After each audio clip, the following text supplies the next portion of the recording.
Oi, eu sou a Jaque e esse é o Sintonia. No programa de hoje você fará uma viagem aos anos 80 na nossa Jukebox. No Mais Clipe temos o professor Alex comentando o clipe Take On Me do a-ha.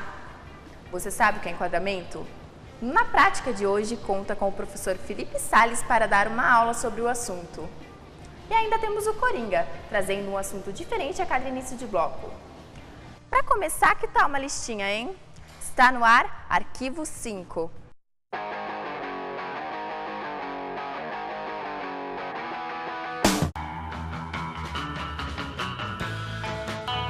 Fala galera, tá começando agora o Arquivo 5. Sejam bem-vindos a este lindo cafofo de Adam Pierre. Vou começar a fazer uma pergunta pra você. Você gosta de cinema? Você gosta, né? Eu particularmente adoro cinema. Agora você tem ideia do tamanho do trampo que um diretor de cinema tem dentro de um filme? Pois é, ele cuida de vários aspectos, como luz, câmera, cenário, figurino, enquadramento e muitas outras coisas. Para te dar uma ideia melhor sobre isso, o Sintonia selecionou uma lista com 5 grandes nomes que você tem que conhecer.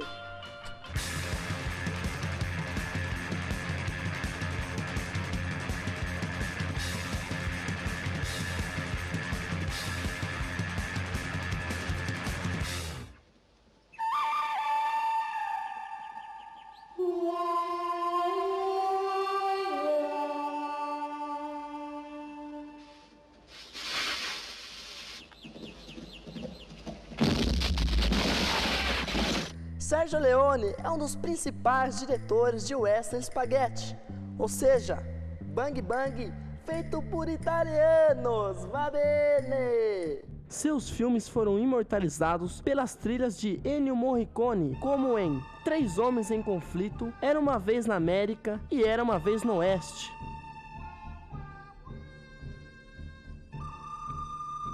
Se liga só nessa história, hein?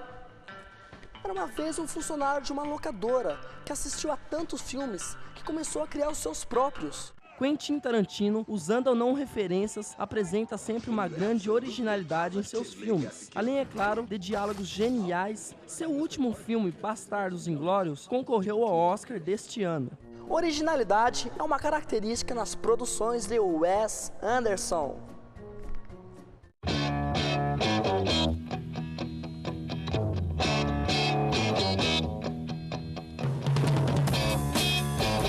Em todos seus filmes, existe sempre um certo tom de fábula. Alcança seu auge com a animação Fantástico Senhor Raposo, feita totalmente em stop motion. Não poderíamos falar de stop motion sem citar outro grande diretor, Tim Burton, que foi responsável por produzir filmes que povoariam especiais de Natal e Sessão da Tarde. Como característica principal está sua temática obscura e com um terror meio inocente, além de contar sempre com Johnny Depp. Got to get through that door.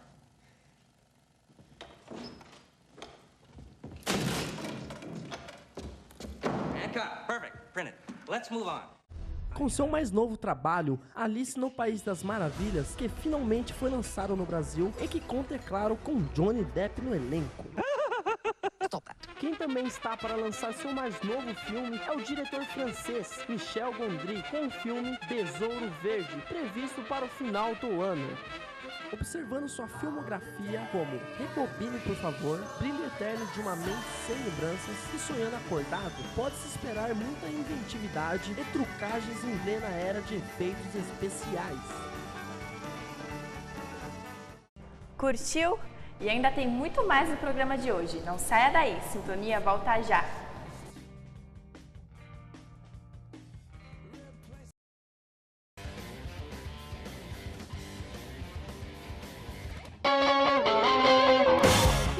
Gibi da Mônica sempre pensou que era um dos melhores quadrinhos para educar sem malícia os pimpolhos? É exatamente o contrário disso que pensam os donos do blog Por Maurício, que usando as tirinhas originais criam um humor baseado em uma nova conotação e sentido. O resultado são inúmeros comentários de determinadas tirinhas que passam um humor que atrai tanto fãs da Turma da Mônica como quem mesmo nunca havia lido um quadrinho sequer, funcionando assim mais como uma homenagem do que uma crítica ao Maurício de Souza. O próprio Maurício de Souza brinca com a situação, dizendo: se eu brigar, fazem mais 3.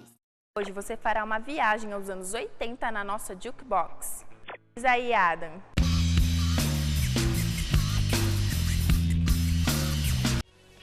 Estamos de volta ao Cafofo de Adam com o Jukebox para falar de todo o cenário musical nos anos 80. Anos 80, He-Man, Atari, guarda-chuvinha de chocolate, roupas bregas e, é claro, música pra tudo quanto é lado. Afinal, se tornou um acessório obrigatório o Walkman. O rock and roll passava a ser tocado em um ritmo mais rápido e intenso, algo presente até mesmo no heavy metal, que além de ser bandas muito loucas, também contava com as capas de LPs mais monstruosamente geniais. E é claro, algumas nem tanto. Antes do Coldplay, para jovens melancólicas, a banda deprê era The Smiths. Enquanto isso, o resto da juventude vivia escutando as bandas mais chocríveis que confirmam que os anos 80 foi, digamos assim, meio brega.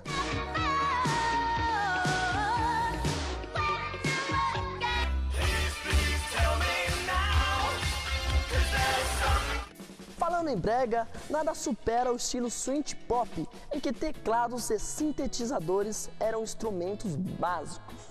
Hoje em dia, esse estilo é tocado até por gatos, mas que nos anos 80 eram bandas nerds como o Divo, que arrepiavam nos teclados e usavam chapéus super maneiros, que combinavam perfeitamente com as roupas usadas em clipes como True Fate, da banda New Order.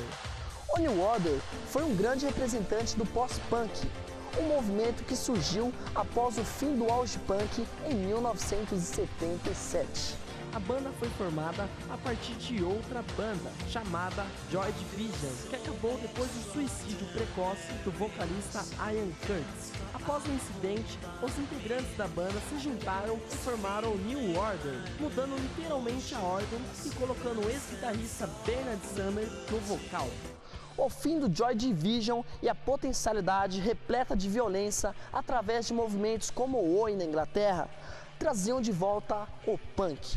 Os dias do inocente e politicamente correto pós-punk estavam contados. Embora o gênero já passasse um tempo por diversas variações, como o pop-punk da banda inglesa Toy Dolls, nos Estados Unidos, o pós-punk se transformou em um rock alternativo, representado por bandas de peso, como R.E.M. e o Sonic Youth. Mas o bom e velho punk rock continuava com Ramones. Nessa década também foi lançado o álbum que, por incrível que pareça, fez o maior sucesso em 2009. Sim, eu tô falando dele, de Thriller, de Michael Jackson. Mostrando que andar para trás iria ser literalmente uma coisa a ser seguida na moda musical.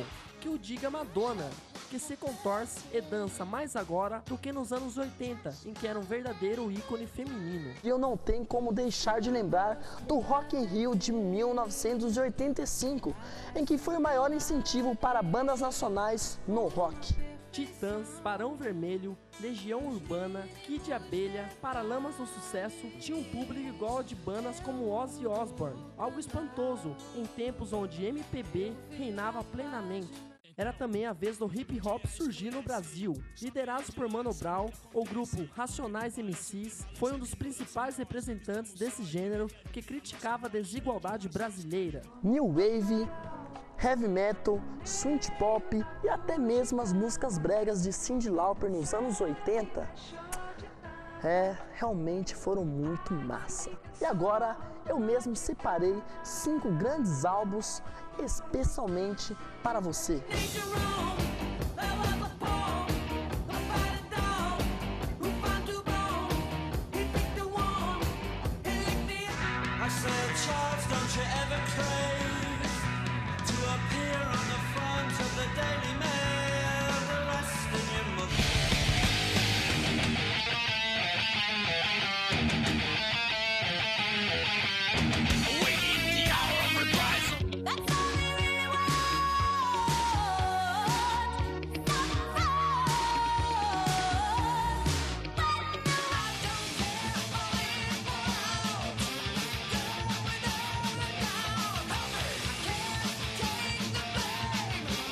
Transformers, Speed Racer e até mesmo a novela Pantanal voltaram à mídia. Isso significa que os anos 80 só se encerra na cronologia. É isso aí, galera. Até o próximo Jukebox. Programa Sintonia volta já!